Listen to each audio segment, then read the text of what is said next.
everyone. Welcome back to Coffee, Crochet, and Conversation. I hope you had an amazing Labor Day weekend. So this past week, training-wise, was a little slow.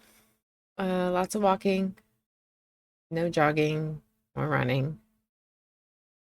Thankfully, my audiobooks kept it from being too boring. The holiday weekend really didn't help either. My kids are always home because they do online school, but they don't take their ADHD meds on breaks and basically ate us out of house and home. They're like little snack gremlins on a top secret mission from the pantry gods. So Labor Day weekend at my house, they had their friend come over, picture 3 teenagers, 4 packs of hot dogs, and a pantry raid worthy of a heist movie. As for my Crojo, still missing in action. That bitch is probably slipping margaritas somewhere without me. But that's okay, because it happens to all of us. We crank out projects like we're getting paid per stitch, and then suddenly, nothing. Like each stitch takes a little bit of our desire. What doesn't help too is I cleaned up like my projects. I got bins, and I realized I have 4 tubs full of finished stuff just sitting there. It kind of gives me that what's the point feeling when I think about picking it up again. So last week we talked about the stay-at-home mom life. This week we're flipping the script and we're going to be chatting about working moms. Because here's the thing. Both roles are hard. Both are full-time jobs in their own way. And most importantly, both choices are equally valid. I don't know where this idea came from that one is better than the other. But sometimes you don't have a choice.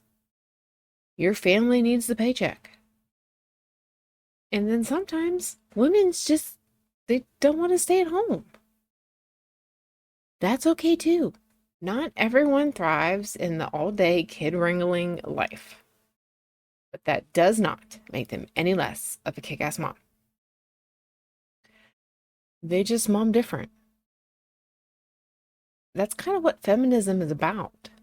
It's our right to choose which role we want and to have equal opportunities when we do. I'm going to do a side note here. This applies to any guardian type. Okay? Families come in all shapes and sizes, and all are equally valid. So, again, I just use mom because that's what it is in my family and in my personal experience. But insert your own word for whatever applies to you. Working dad, working mom, working grandma, working guardian, foster parent, whatever. Because the title may be different, but that does not mean the feelings are. So stick around, because this week we're diving into the working mom grind. The highs, the lows, and as always, the caffeine that keeps it all running. So here's a little backstory.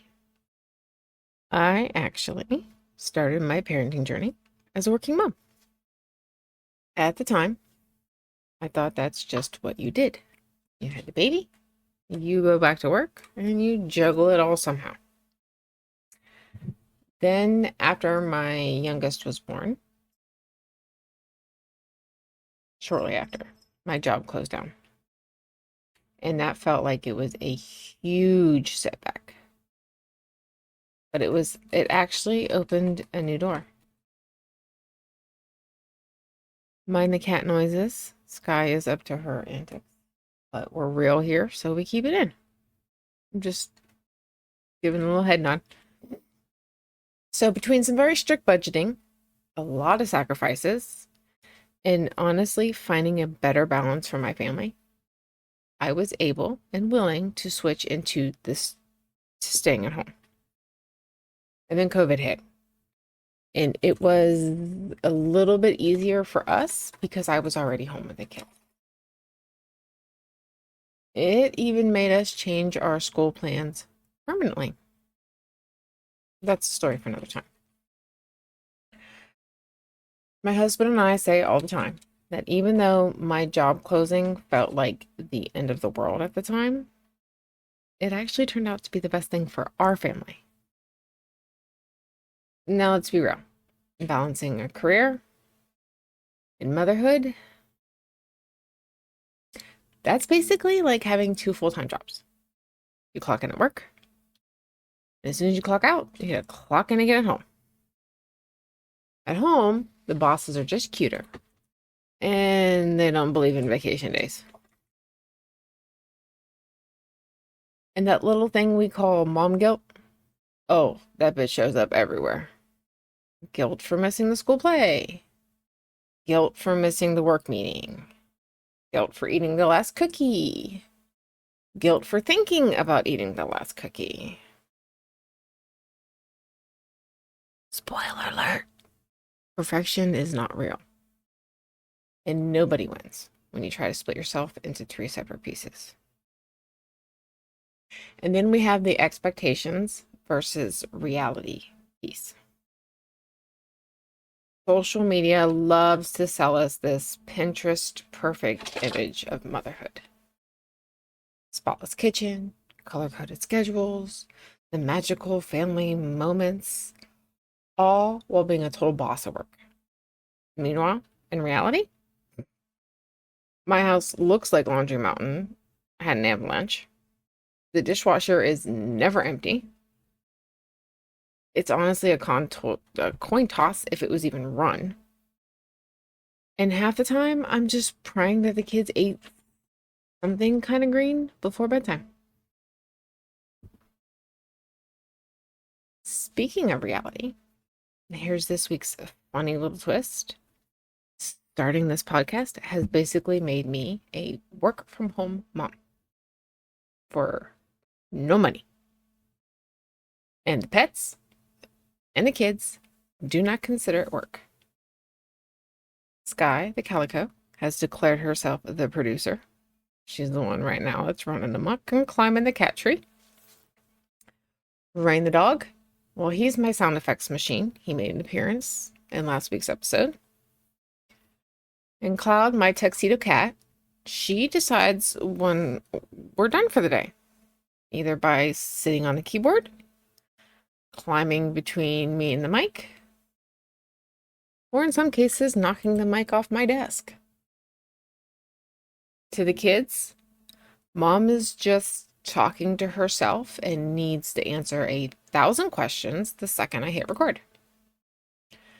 So now, I have my husband waking me up at 5 a.m. It is out now actually 5:51 in the morning as I am recording this, just to get anything done before the chaos starts.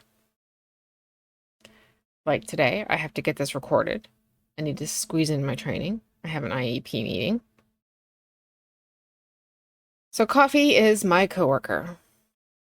And I am honestly still deciding if I should be proud or concerned about that. And yes, before you ask, Cloud has already tried to unionize. All right, time to inject some humor, or more humor. It's time for our Stitch Happens, because sometimes life and crafting both unravel in the most ridiculous ways. So this week's chaos didn't involve my yarn, because again, my Crojo is on pause. But it could have been the entire comedy skit about mom life multitasking. So our dog food in the kitchen is one of those big auto feeders. You know, it holds a bunch of food, and then as the dog eats, more falls out. For some reason, it's old. It hasn't been working right. And our new dog has not figured out what our former dog uh did. It's the nose nudge trick. You hit it with your nose and more food comes out. So my husband's in the kitchen and decided that he's gonna give it a shake. He was already having an off day and he makes it better. Because as he shakes it, it spills all over the floor. No big deal, right? He's cleaning it up. He's joking that maybe he should just leave it for the kids.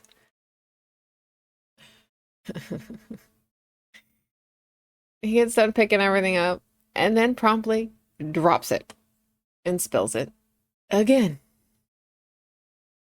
At this point, I am in the full, just let me do it so it gets done mode. And I tell him, just stop. I'll take care of it. So I go in, feeling all cocky. How do you people even function in this house without me? And as I go to pick up the container, the bottom falls out. And now my mess was worse than his original mess.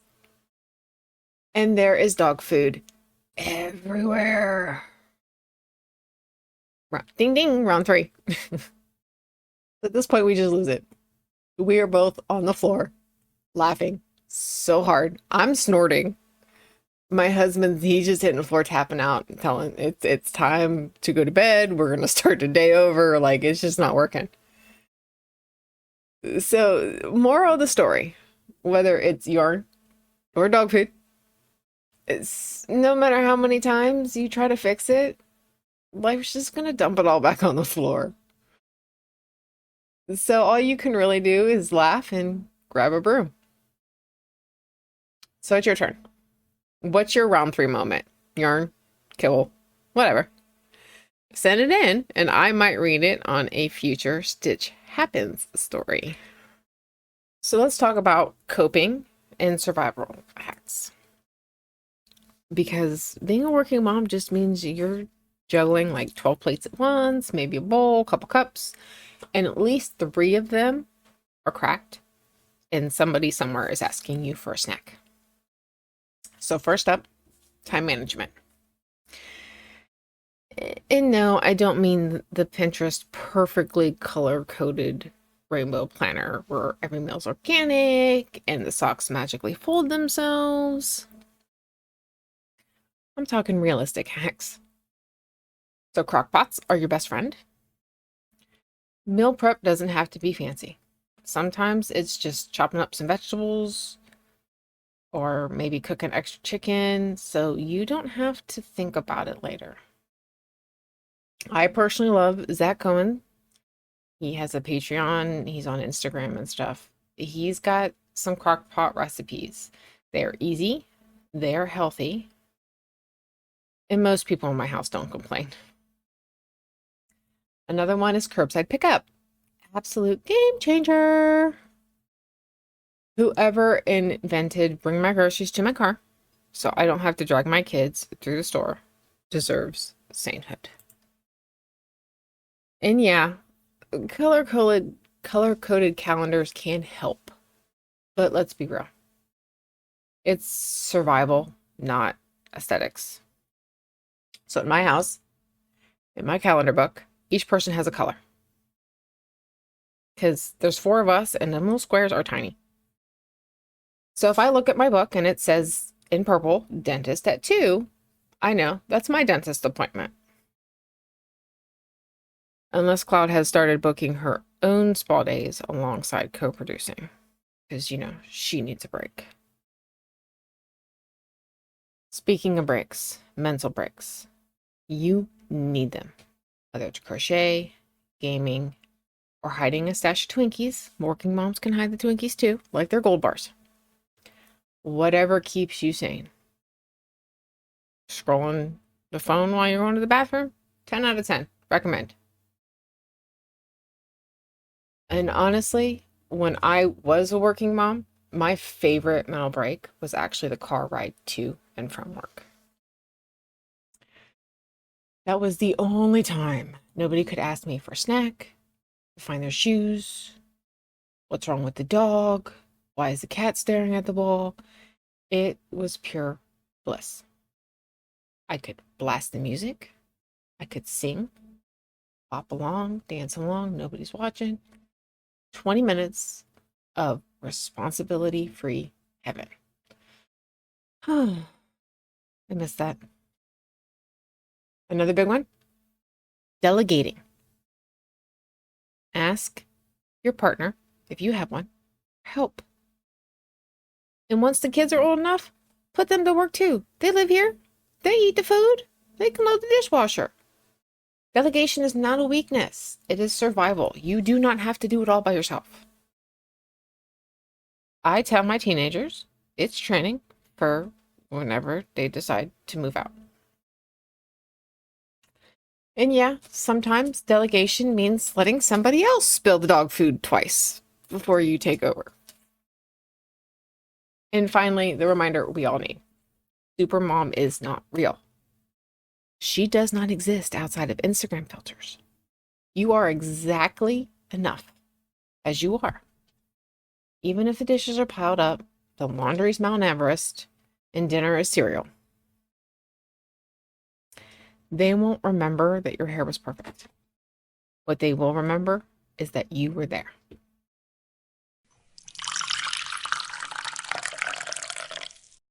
All right, time to break this up with our Bruise News Now Extended, because this is my way of fighting back. So quick note, this week we're going to talk about tariffs, but before we dive into the tariffs, last week we talked about Jeffrey Epstein. This week his survivors had a press conference. So I want to do my top 3 takeaways from yesterday's press conference. Lisa Phillips, one of the survivors, said, "We know the names. Many of us were abused by them. Many participated and many profited. And yet he was protected." It also reiterates what I said last week. There is no master list. The lawyer even said he didn't keep a master list. What they have is a compiled record of people who participated, enabled, or were paid off to stay silent.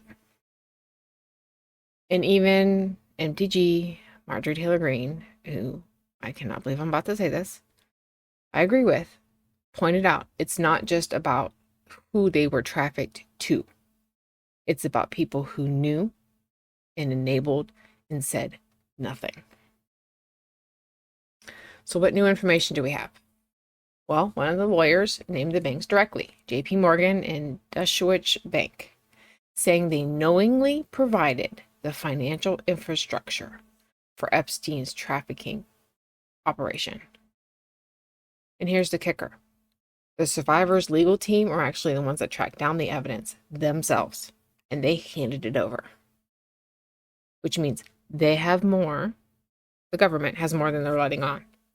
And the survivors are done waiting. So, the survivors and the advocates are urging Congress to release all the Epstein files. There's a bill, H.R. 4405, the Epstein File Transparency Act, and a growing list of lawmakers are signing on. But some are dragging their feet. And I'm not even sure if this bill is right. It's I don't know, it's some procedural thing. You can do a deep dive. There's a bill that's not like really anything, and then there's what the survivors and MTG and a couple other congressmen are trying to get passed. It's like a resolution or something. So here's your civic moment. The survivors have made it clear. They are not backing down. They will no longer be silenced. Contact your congressman. Add your voice to their voice. Let them know that this is not okay. And this will not be ignored. So those are my top takeaways. Short, sharp, impossible to ignore. I'll keep tracking it as it moves forward. And we'll talk if there's any actual movements from the DOJ or the courts. the records that came out again or anything. So let's shift to tariffs.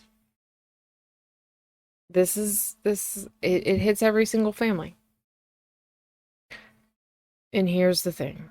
We're told to pretend that tariffs are the shining new way to bring back American jobs. Politicians love to sell that line. But if you remember your high school history class, the whole reason we even became a country was because we didn't want taxation without representation. U.S. Constitution, Article 1, Section 8. Congress controls the tariffs. And that's why they do. Because they're the representation. Therefore, they're supposed to control the taxation. And tariffs are tax.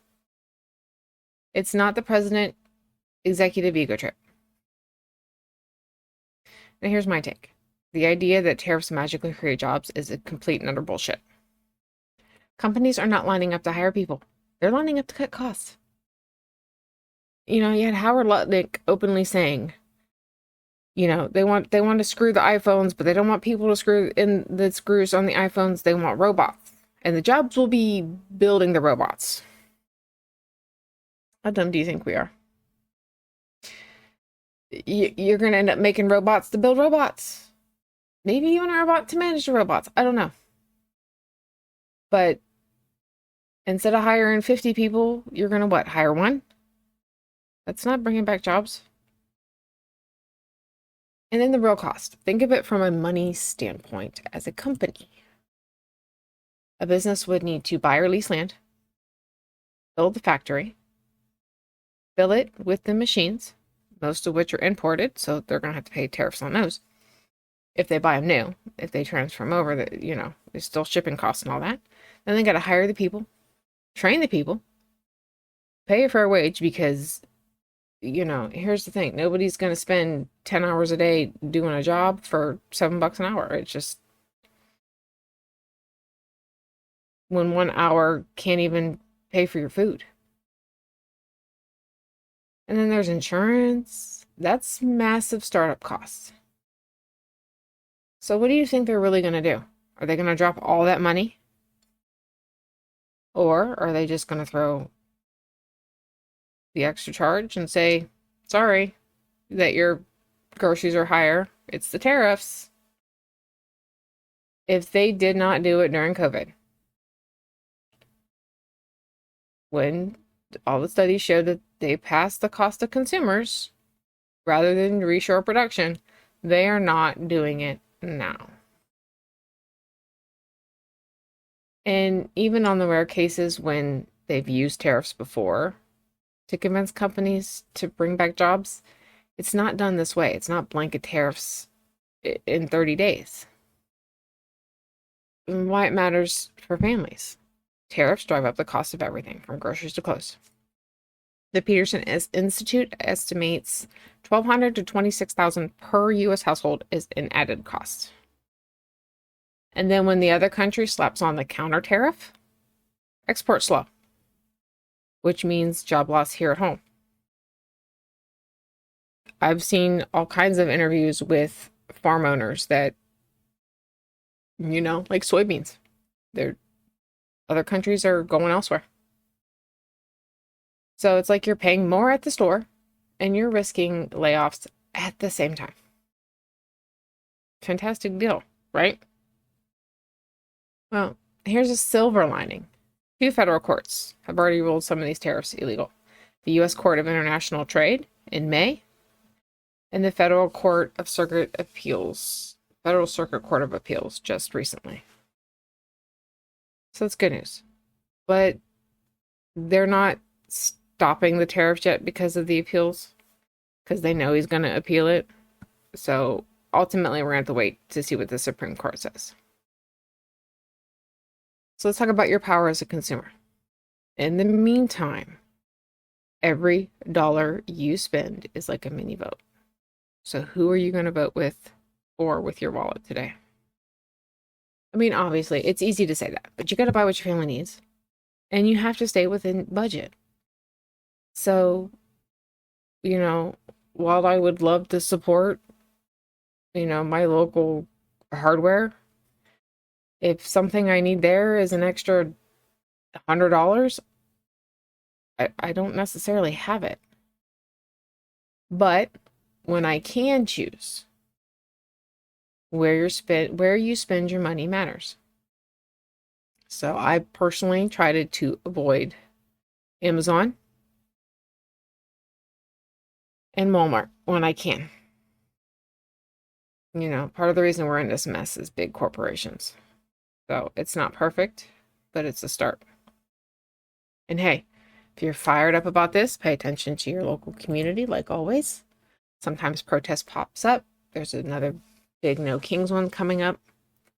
If you can show up, great. And if you can't, that's okay too. The point is to stay aware and stay engaged. So I'd love to hear from you. How are tariffs and rising costs hitting your household? Shoot me a message, share your story, or just vent. Because the more we talk about it, the harder it is for them to just brush it off like it does not matter. One of the biggest things I've learned, both as a stay-at-home mom and as a working mom, is your support system matters.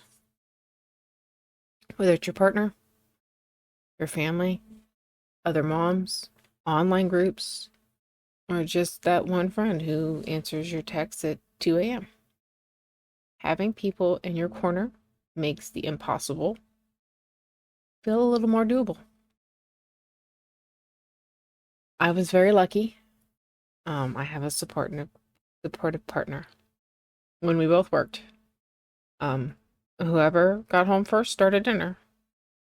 Usually he would drive past my parents' house. They watched our son. He would pick him up on the way home. And he would get home and start dinner because he got off before I did. On the weekends, I would go grocery shopping because he hated it. And then he would work on the laundry while I was gone. If you have a partner, the best thing you can do is make a plan to divide and conquer. Because here's the thing that often goes unseen. Moms, the solo provider.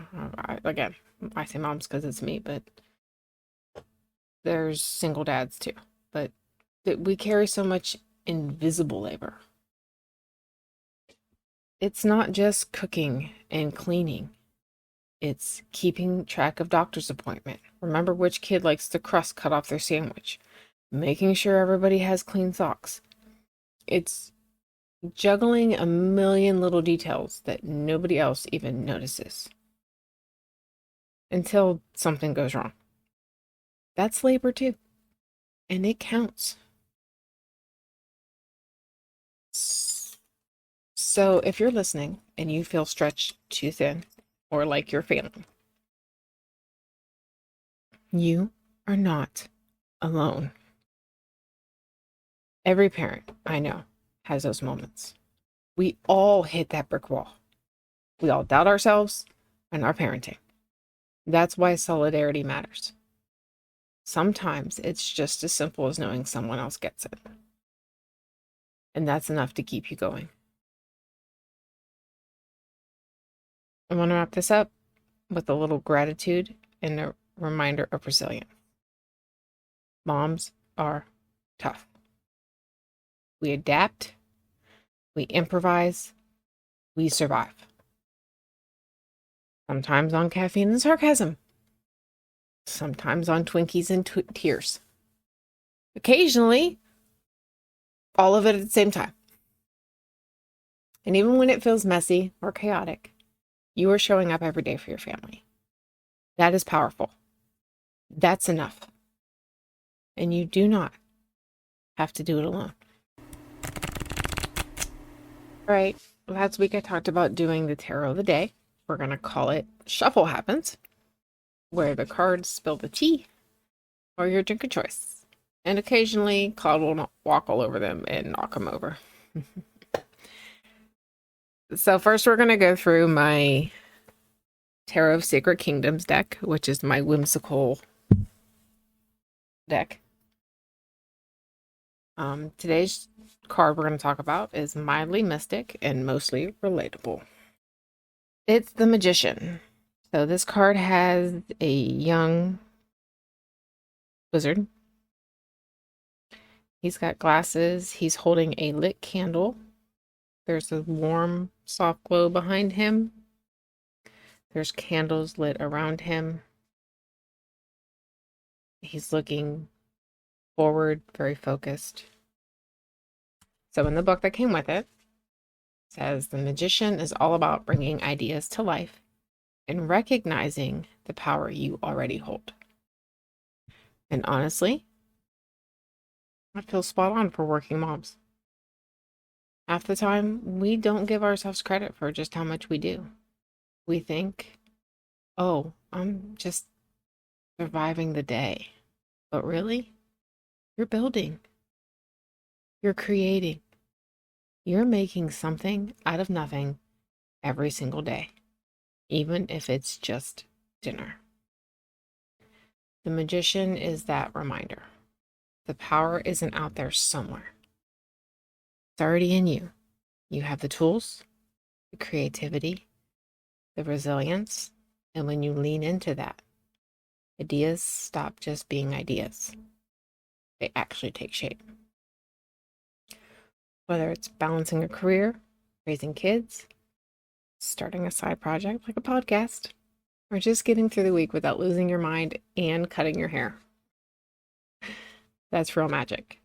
So this week, channel the Magician. Trust that inner power. Remember, you don't need permission to create or to grow. The power to make that happen, you had it all along. Believe in it. Believe in yourself. And if you pull your own card this week, tell me what you got. I'd love to hear how it lines up with your week. All right, friends, that's a wrap for today's episode. We covered a lot. From working mom hustle, and some realistic hacks to make life just a little smoother, to digging into some political layers of tariffs and why they matter, and finally reflecting on the Magician and our shuffle happens. He reminds us the power to create and balance is already inside us.